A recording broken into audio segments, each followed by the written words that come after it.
Thank you, Deputy Speaker.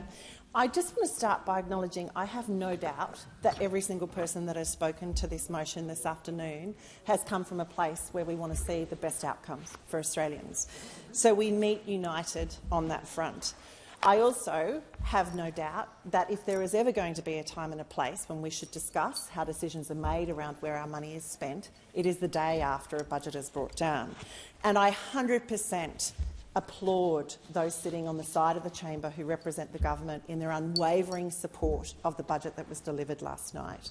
But I would ask them to, at the same time, be open to constructive discussions around where we may have been able to make different choices and where we may be able to do better in future years in the areas of budgeting.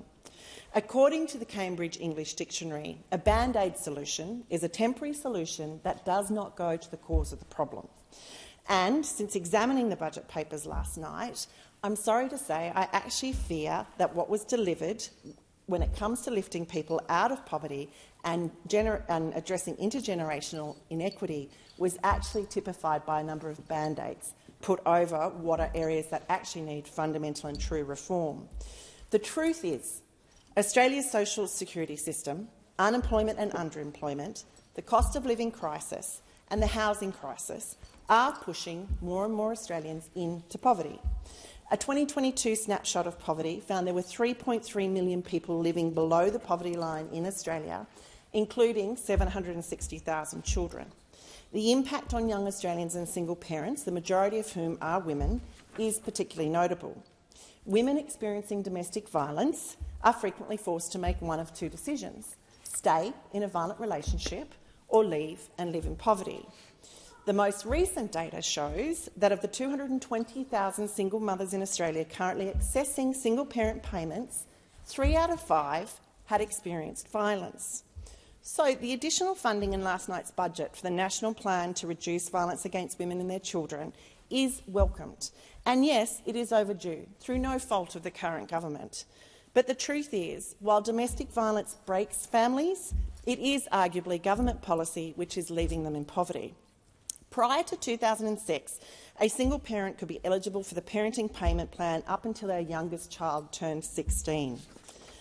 Last night, we saw a change in strategy from this government that means that single parents can now access that payment up until their child is 14. On behalf of the people of North Sydney, advocates and frontline workers, I was relieved to see this in the budget, and I do want to thank the government for progressing. But the reality is, it is again arguably a band-aid solution because single parents don't stop caring for their children when they turn 14. The care and cost burden continues through their teenage years. And for those of us with teenage children, I would actually hate to tell you, I think they get more expensive, not less. In addition, in truth, there was very little in last night's budget when it comes to young Australians. There was no relief for rising university debts, little support for those struggling with their mental health, and underwhelming action to meet the challenge on climate change. Worrying this is creating increasing intergenerational inequity. Hear me out. Young people want to own their own home, but increasingly it's unlikely. In 1981, 67% of 30-year-olds owned their own home. In 2016, the equivalent figure was 45%. And as the Grattan Institute notes, however, this hides an even more disturbing and concerning disparity because there's a huge fall among the poorest young people. In 1981, 60% of the poorest 25 to 34-year-olds owned their own home. Today, that figure is 20%.